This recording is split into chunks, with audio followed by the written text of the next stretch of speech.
This is my new oil cabinet that I just got through putting up here on the wall. And I've got a pit right over here where I change oil in my cars and tractor and all those types of things.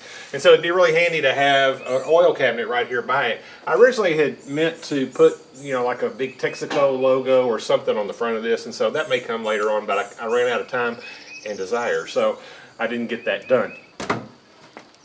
As you can see, it's got room for the big jugs of oil in here, and it'll even hold my big Rotella jug for my tractor. Smaller quartz size will go up here on top. Still got to get it stocked.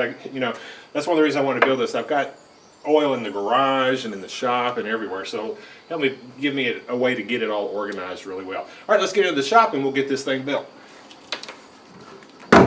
These boards are going to make up the shelves. And then these boards over here are going to make up the two sides. And so I'm gluing it up into 3 pieces. I got 3 pieces, I'm gluing it up into 1 piece, and then I'll split it down the middle and have 2 9-inch sides. This is the shelves, which I need 4 of, and so it's these 3 panels are glued together and these 3 panels are glued together. I just got them all in one clamp because this helps me save the number of clamps that I need. And then I'll rip these in half to make the sides and the shelves. All right, so now we're going to lay out where these go. I've got both of my sides put together here. So the first one just goes flush with the bottom, and then 16 3/4, 32 1/4. Now you've got a space for, there's a board that goes across the back, so you've got to leave the space for that.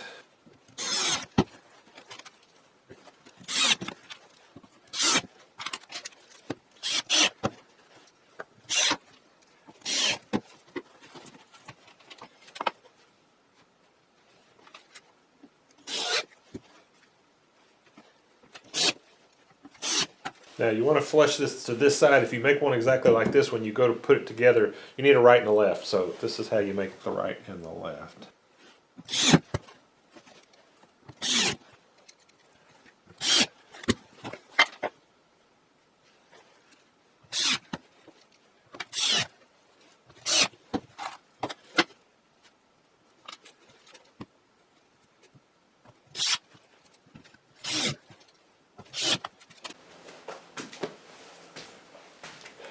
Alright, so now we're going to get this case put together, and we're going to start by putting the top and the bottom on.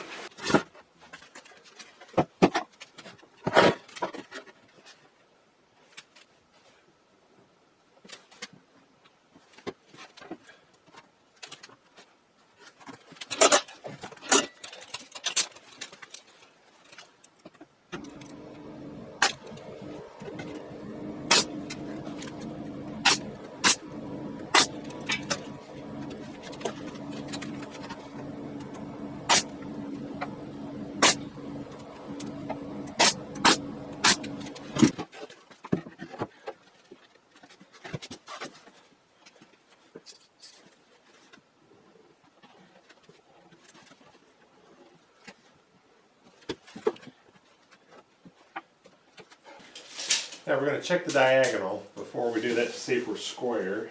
I'm right at 61. 61 and almost a half, so we're going to bring it over. 61 1/4.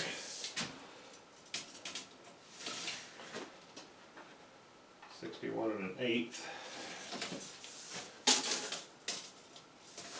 So we need to pull it just a little more.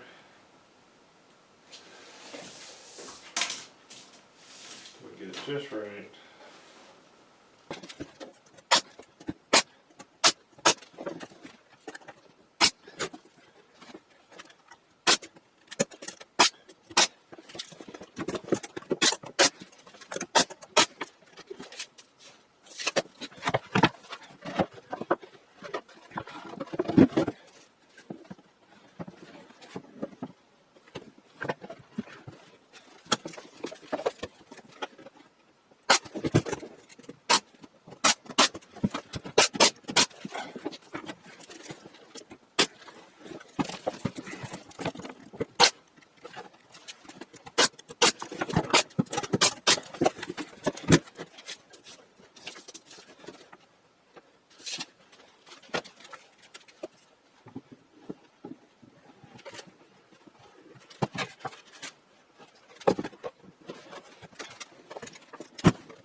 Now I've got it flipped over. This is the front. We had the back up a second ago.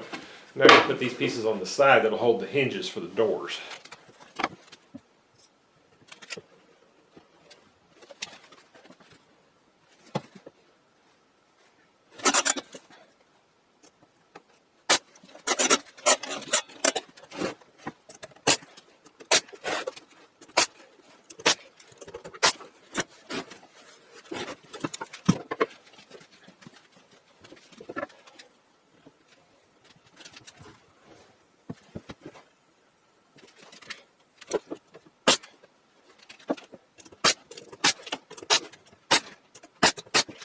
I got the two doors trimmed to size, and I'm just starting to get the first coat of paint on the cabinet.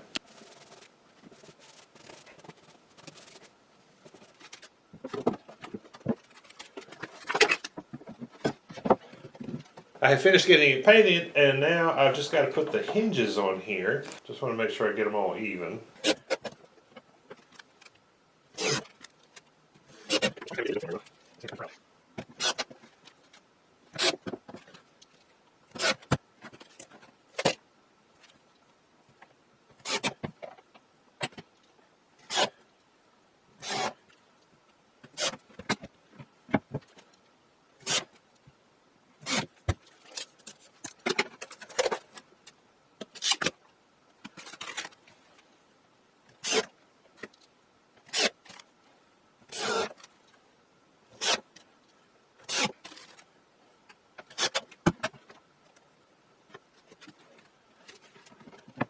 This is where I'm going to mount the cabinet, and I've put a little strip on the wall, and this is really what's going to hold most of the weight.